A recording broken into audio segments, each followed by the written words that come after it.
Dia tonga soa aty amin'ny fandaharana Jean Forêt Santé aty Canada indray ianao. Ny resahantsika anio zany dia ny momban'ny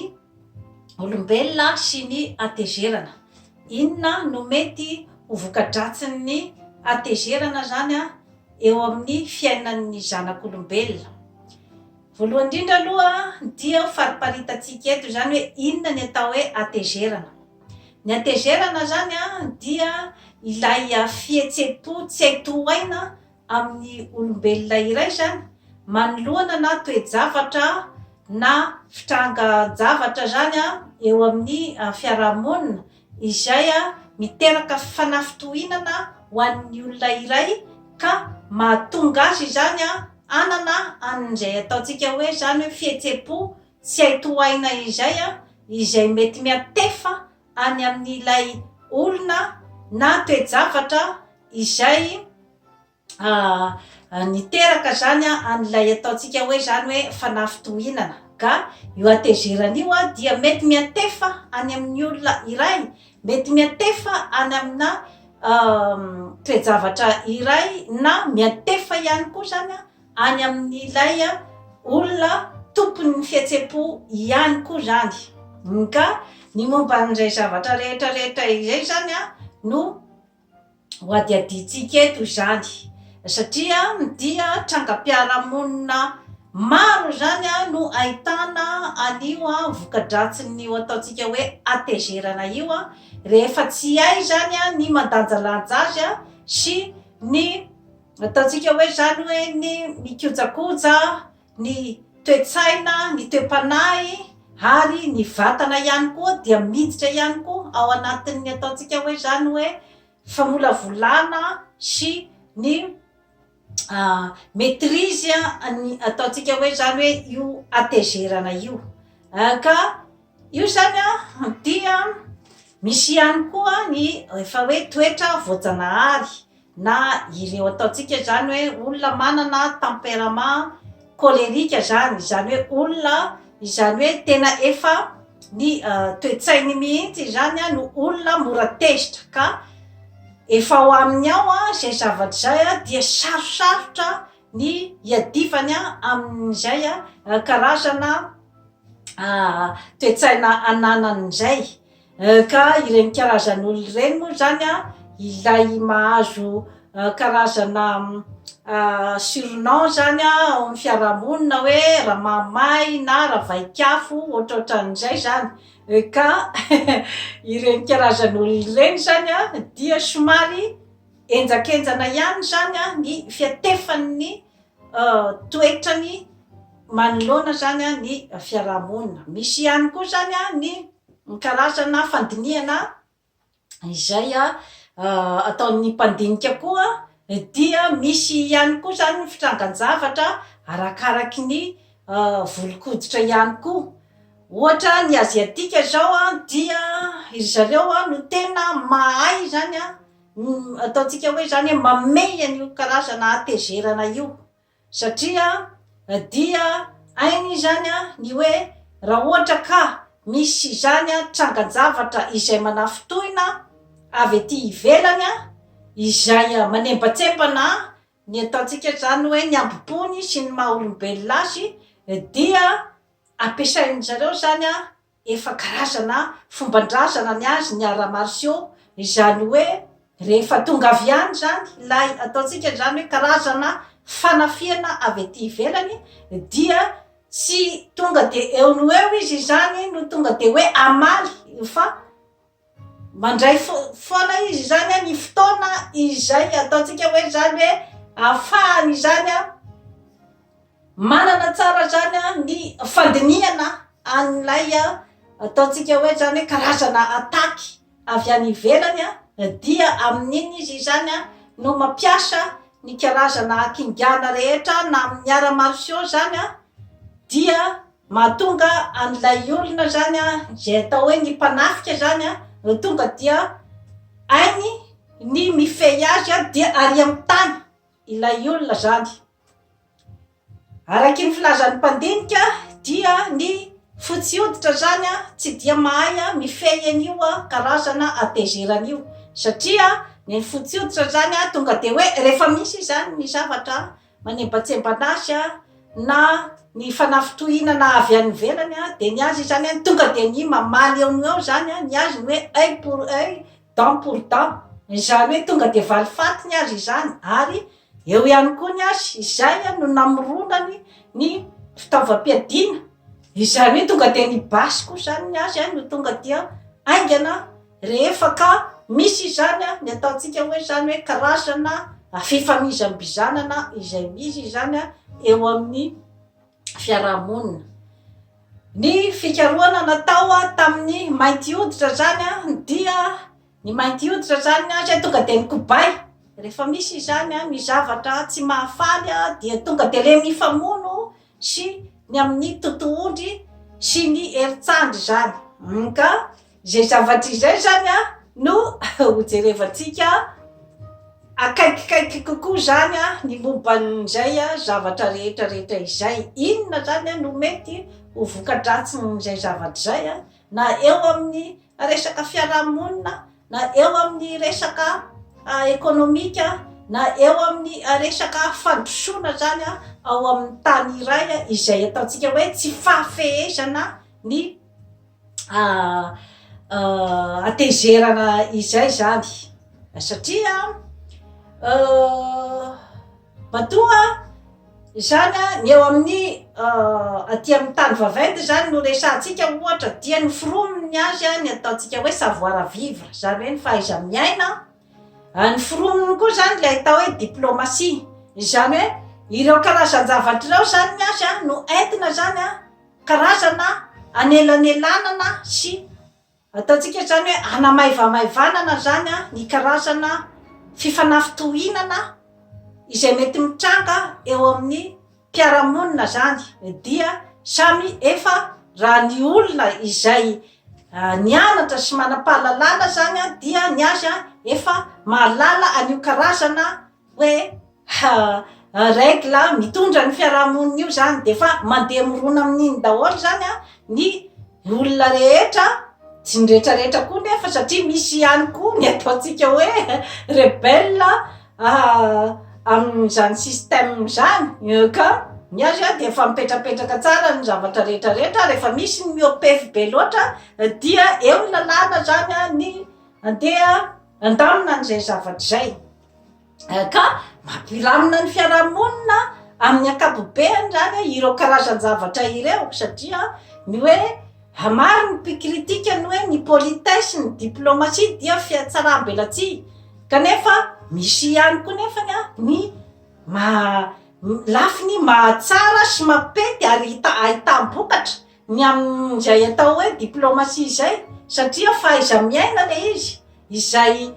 hoe entina zany andaminana ny fomba fifandraisana ny zany hoe ny fomba fifandraisana amin'ny ankapobeny zany a dia tsy ilay hoe samy maneho ny fadiny fihetseapony izay samy maneho ny zay toetrany sy izay eritreriny satria tsara fantatsika fa fisaka ny rariny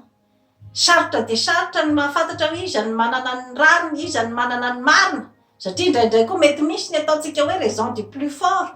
izany hoe ny izay matanjaka arabola na arabatana na ohatr'izay zany na aratsaina zany a no hanana ny rariny zay ny atao hoe raison du plus fort ka entina zany a ny hoe tonga ny fiarahamonina hipetrapetraka amin'ny tokony ho izy zany a dia napetraky ny aty amin'ny tany vaventy zany a izay ataontsika karazana fahalalam-pomba diplomatie sy ny sisa sy ny sisa raha ohatra nefany zany a hoe hoaritsika zany a any amintsika any Madagasikara izany zavatra rehetrarehetra izany ny eo amintsika zany a dia nisy ny ataontsika hoe fihavanana io zany a napetraky ny razambe taloha zany io karazana fandaminana ny fiarahamonina io izany hoe ao anatin'ny fihavanana zany a no entina andaminana ny toetra rehetra satria samy manana ihany koa ny toetra nomenjanahary azy a ny olombelona rehetrarehetra eto ambonin'ny tany ka izay avy nytany saiko teo zay hoe misy ny enjakenjana kokoa izay manana tempérament mora tezitra izay mety ampiteraka korotana sy savoritaka eo amin'ny fiarahamonina ka ny antsika zany misy an'izay atao fihavanana zay kanefa mampametra-panontaniana ihany nefa ny amin'izay resaka fihavanana zay hoe mbola manana ny plasiny betsaka ve eo amin'ny fiarahamonina malagasy izay fihavanana izay dia isika rehetrarehetra ihany dia afaka mamaly an'izay raha ny zava-misy amin'izao fotoana zao satria dia efa mirongatra ny ataontsika hoe ny tsy fifankatiavana, ny halatra, ny fifamonoana sy ny sisa. Misy ihany koa zany ny aziatika koa zany dia ny azy dia ilay efa tany saiko teo dia ny hoe ny resaka fampitonitsaina dia ny arts martiaux, ny méditation dia eo ihany koa ny azy ny resaka ara-tsakafo ihany koa izay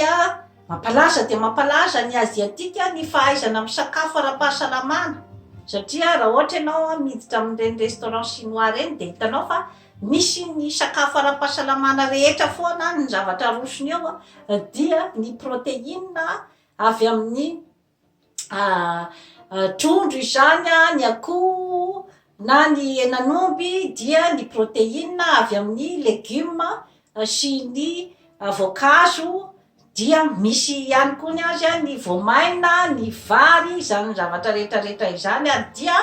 maivamaivana mihitsy izany ianao rehefa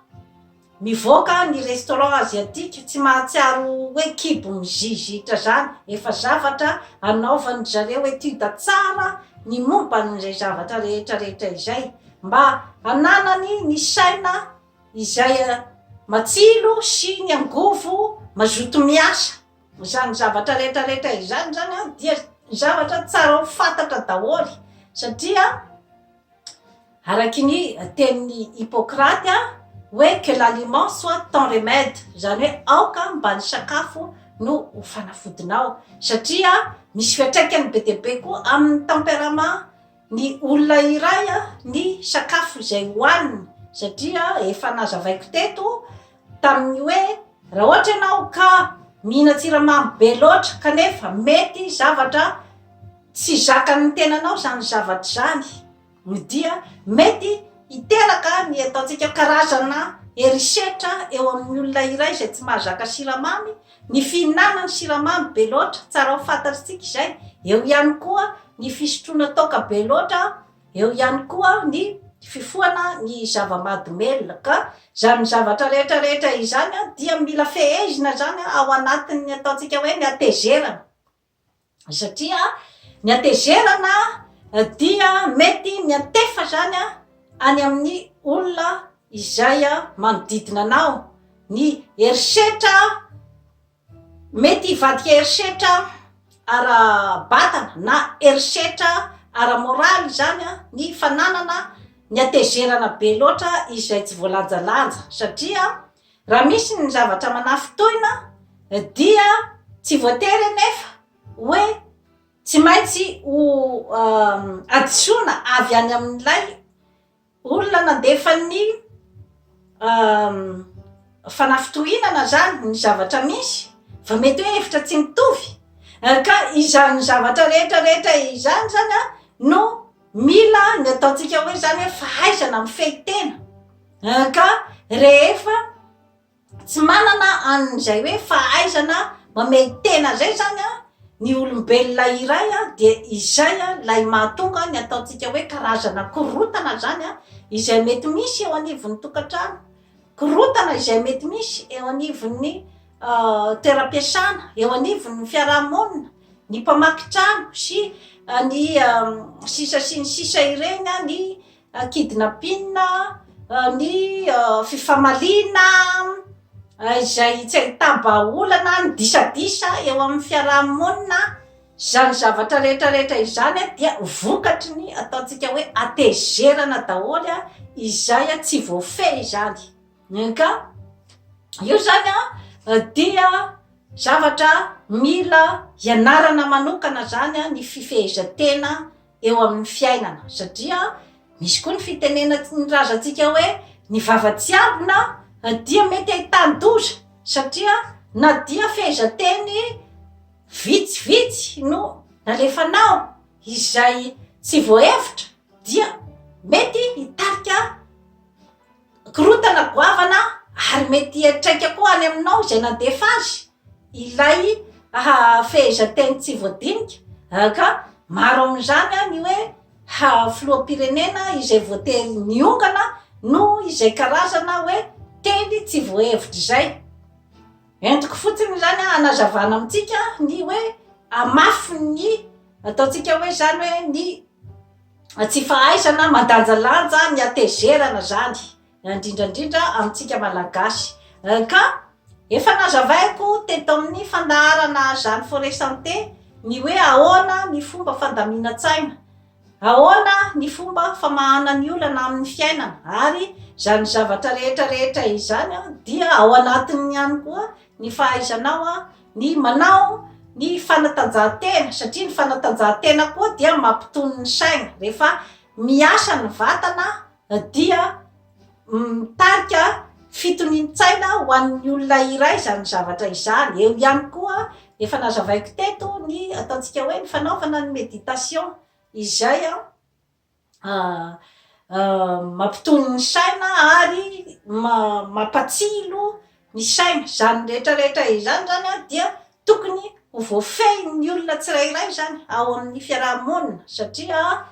raha ohatra ka tsy voafehy ny atezerana dia izay ilay ataontsika hoe mandeha ny abus de pouvoir na ny fanjakazakana amin'ny fanaovana tsindry azo lena amin'ny olona izay fehezinao eo ambaniny pouvoiranao zany zavatra rehetrarehetra izany dia na eo ara ny ataontsika hoe lalàna izay mifehy ny fiarahamonina kanefa dia hoentina any amin'ny lalàna daholo ve ny zavatra rehetrarehetra izay fantatsika ihany koa hoe inona koa ny zavatra misy matetika any amin'ny lalàna ary mandreraka zany fa ny tena marina dia ny hoe fahaizan'ny tsirairay zany ny mamey ny tenany ao anatiny izay atao hoe fahaizana mifehy ny atezerana izay ka na eo amin'ny sehatry ny mpivady zany zavatra rehetrarehetra izany dia zavatra mila ianarana ny fafehezantena eo amin'ny atezerana eo ihany koa ny ataontsika hoe zany ny fahaizana mandanjalanja ny fahaizana mandinika ny olona manodidina anao ny hoe inona no zavatra mety manafitohina andrakoto na rabe inona ny fihetsika izay mety anafitohina olona ka izany zavatra rehetrarehetra izany ilaina ihany koa nefany ny famoahana ny atezerana rehefa misy ny ataontsika hoe tsirariny sy ny tsindry azo lena amin'ny fiarahamonina dia ilaina mivoaka izay atezerana izay fa saika ny hoe ny fomba amoahana azy zany eo no mila fandanjalanjana ny amin'ny momban'izay satria raha ohatra ka ny olona zany izay iantefan'ny atezerana raha ohatra ka tsy voafehy ao anatin'ny ataontsika hoe fifanakaloza-kevitra ny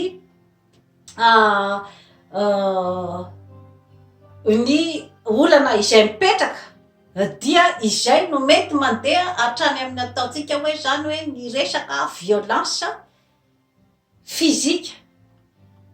ka amin'izay fotoana izay dia mety misy zavatra maro zany ny zavatra izay mety vokadratsiny ataontsika hoe atezerana zany ka ao anatin'izany zavatra rehetrarehetra izany dia ny fikojanao ny ataontsika hoe zany hoe ny esprit positif na ny toetsaina pozitiva zany hoe ny toetsaina izay mandeha any amin'ny tsaratsara kokoa ary mitera-bokatsoa kokoa ho anao sy ny manodidina anao dia ao anatin'izany ny ataontsika hoe ny fikirizana eo amin'ny fiainana ao anatin'izany ny ataontsika hoe ny toetsaina tsy tia mialonalona ny toetsaina mahay makasitraka, ny toetsaina izay tia manampy olona, ny toetsaina izay manana fifaliana lalandava ao anatin'ny fony sy ny fanahiny, ny toetsaina tia karokaroka zany zavatra rehetrarehetra izany, ny toetsaina mahay miserasera sy ny mahay mifandray amin'olona, zany zavatra rehetrarehetra izany dia zavatra mitera-bokatsoa na ho anao ihany, satria rehefa voakolokolo tsara ny ao anatin'ny sainao ao,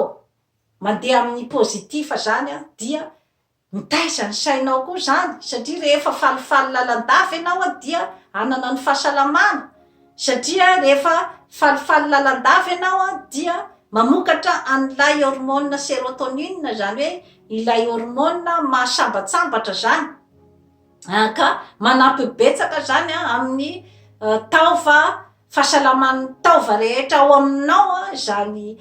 famokarana ny sérotonine zany, ka manampy betsaka zany ny fifehezana ny atezerana. Raha ohatra kosa nefa ny anao zany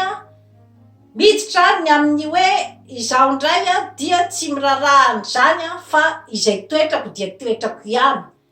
ka na andeha anevatevandra-koto, anevatevandra-be isanandro ao ampiasana dia tsy mirarahany zany fa efa toetrako zany, satria izaho dia tsy mihatsara velatsia, ka ianao ihany no andeha ahita ny vokadratsin'izay zavatra zay, ny hoe hofaly aminao daholo ve ny olona manodidina anao raha ohatra ianao ka riatan'ny atezerana foana ny mpiara-miasa aminao izay manimbatsembana ny maha-olombelona azy zany zavatra zany, ary ny ataontsika hoe miteraka koa ny atao hoe tsindry azo lena ny atezerana be loatra izay tsy hay tohaina, dia eo ihany koa ny ataontsika ihany koa hoe ny fialonana. Raha ohatra ka misy olona ohatra hoe mahazo fahasoavana ohatra, dia andeha hialina azy ve ianao, izay ve no fomba ataontsika hoe anananao ny fitoni-tsaina, tadidio fa manana ny kapasité ny atidohanao ny hoe tsy hialina azy, efa zava-dehibe zay zavatra zay, afaka baikonao zany ny atidohanao tsy hialina azy, satria zany zavatra rehetrarehetra izany dia mety miteraka korotana eo amin'ny fiarahamonina, ary rehefa koa ianao olona be lolo-po, izany hoe dia mitazona ny lolo-po rehetra ao aminao, dia mety tsy ahasalamanao zany zavatra zany, satria miandronao aminao daholo zany ny zavatra maloto rehetrarehetra zany, dia ianao ihany no voapoiziny zavatra maloto nampidirinao tao anatin'ny lohanao,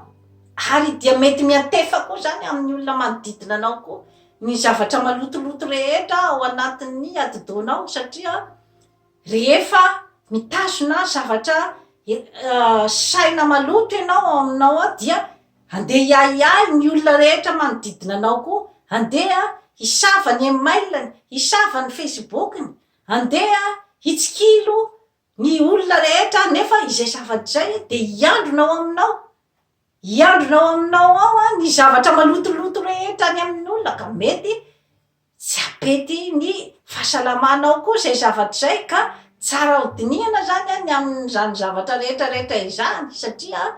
ny fanomboan'ny fikorotanana eo amin'ny fiarahamonina dia izay hoe miainga amin'ny tsirairay izay ny fihetsepon'ny tsirairay, izany hoe rehefa tsy mahay mamey ny fihetsepon'ny tsirairay zany dia iny zany ilay miatefa amin'ny olona rehetra izay manodidina, dia tsy azo hiainana tsony ny ao amin'ny fiarahamonina, satria efa nazavaiko ihany koa inona ny atao hoe manipulateur,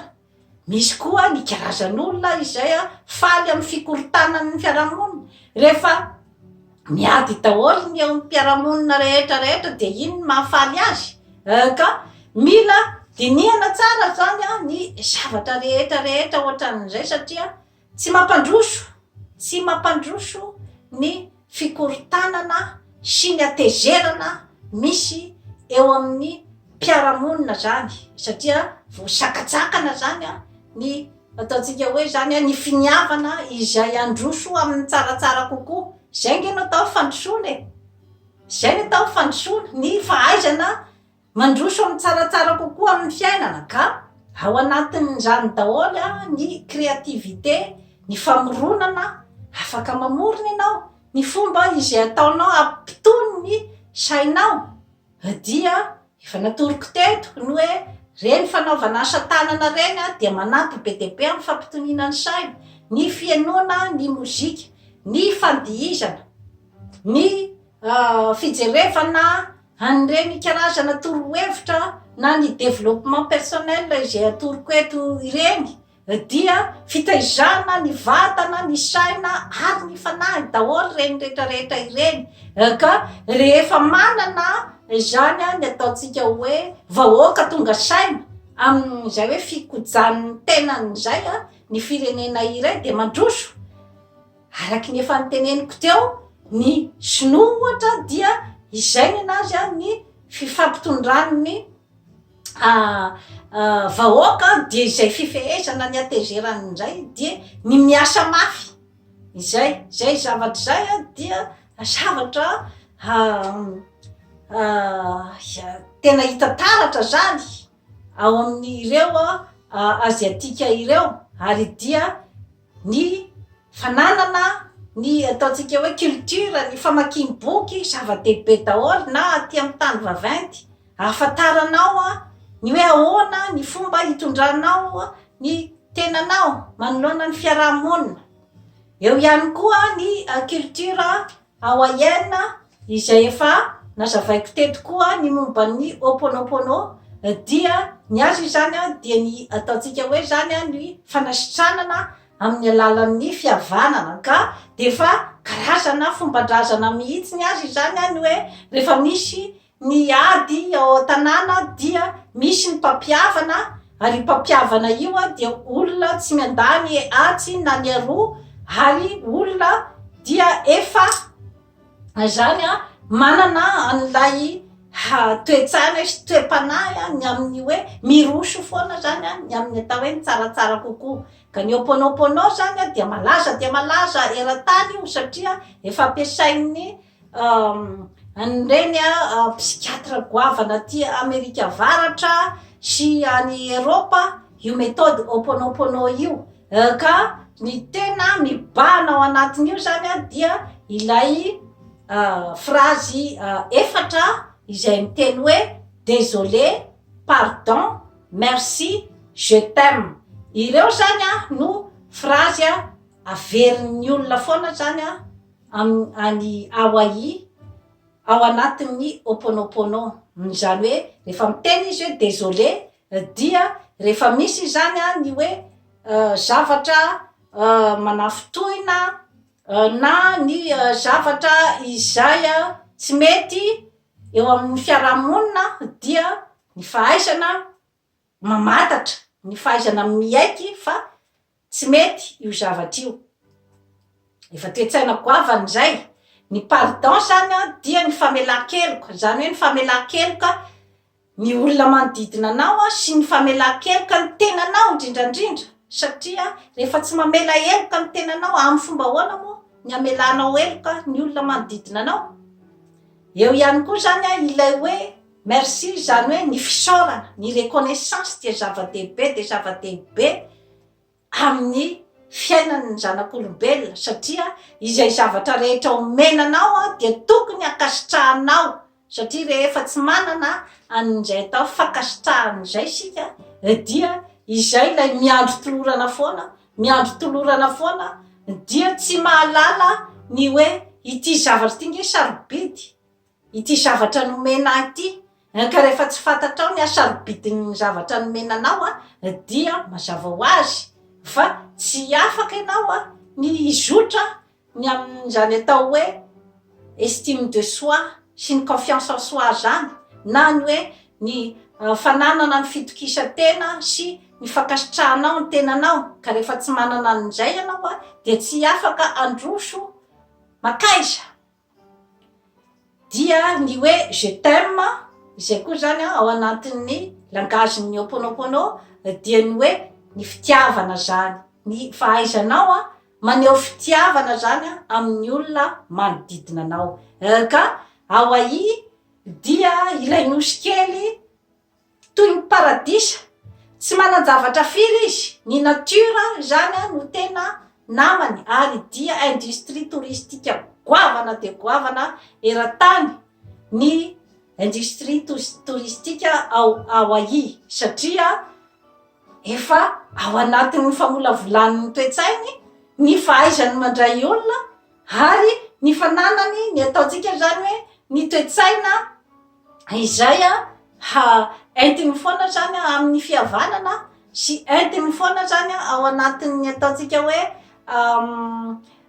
fahasambarana miaraka amin'ny zavaboary manodidina azy ary ireny ataontsika hoe dihy hawaïenne, danse hawaïenne zay efa nasehoko teto. Maro zany ny tsy de mahazo loatra ny message tiana alefa amin'ny zavatra ohatran'ireny fa samy manana ny fandraisan'ny message daholo ny olombelona rehetrarehetra eto ambonin'ny tany fa io koa samy manana ihany koa zany ny ataontsika hoe ny fahaizany mandinika ny olona rehetrarehetra hoe rehefa misy ny message ohatr'izao de misy tonga de kinga hoe mahafantatra hoe izao zany ny tiana alefa fa misy ny fanakianana sy tsy miala amintsika olombelona zany zavatra zany kanefa moa dia tsy kivy ny tena koa mandefa foana amin'ny piraitanin-drasana aiza ny secretny ataontsika hoe asambarana dia ao aminao ao ihany ny lakleny ka raha ohatra ianao de hiroso amin'izany atao hoe asambarana zany satria ny fandrosoan'ny firenena iray dia miakina amin'ny asambarany tsirairay ao amin'ny tany iray ka izany zavatra zany nefa tsy atsipy fotsiny koa any amin'ny vahoaka ny hoe miterena fotsiny zao manana asambarany nareo fa mba misy ihany koa ny ataontsika fanapin'ny mpitondra fanjakana ny amin'izay lafiny zay ahafahan'ilay olona andeha any amin'izany atao hoe asambarany zany dia ny fandrindrana ny fandriam-pahalemana ohatra ny famoana ny sekoly maro ahafahan'ny zanaka malagasy mianatra mandrato fahaizana satria rehefa tsy manam-pahalalana ny olona iray dia mazava ho azy aiza moa ny ahafantarany an'izany hoe mila ianarana daholo ike ny fombafomba rehetra izay hitondranao amin'izany asambarany zany dia eo ihany koa ny fahasalamam-bahoaka koa izay tokony hojereny